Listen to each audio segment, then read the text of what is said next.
The FBI and other agencies, other police departments, the sheriff's department, local police, they all to some degree investigate these types of cases, and we work with them to prosecute those cases.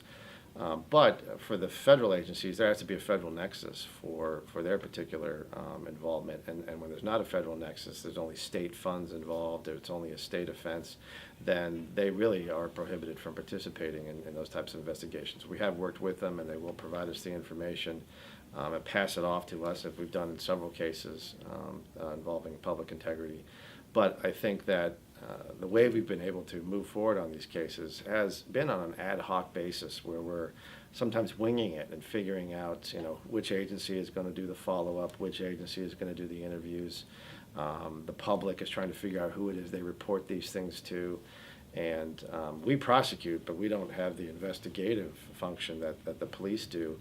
And without a standing unit that's committed to these type of public integrity questions, it makes it harder. It makes it harder. It doesn't mean we can't do it, but it certainly makes it harder. So we'd be in a better position. It'd be more advantageous to have a standing public integrity unit, to increase the number of state police personnel assigned to District 11, so we can reconstitute the public integrity unit, as well as have more manpower for the violent crime things that District 11 works on. So I think that it's not impossible, as we've shown. We've been able to make some progress on those cases, but it would be better if we had that standing unit committed to that we once did, and that would be remanded. And then we'd have a consistent way of going at these cases.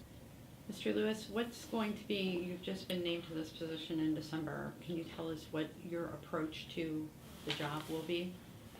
I think part of it is just making sure that there are investigators in the field, working with the state police when they have available resources and trying to get them more resources.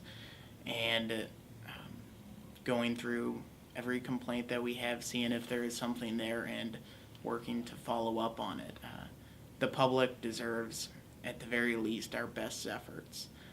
We aren't going to be able to be successful necessarily in every investigation, but the public deserves to see us give our all in every one of these cases.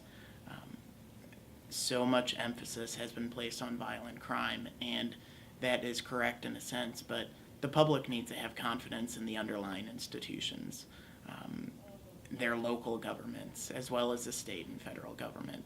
So giving them that confidence, I think, is important, and that is part of my role.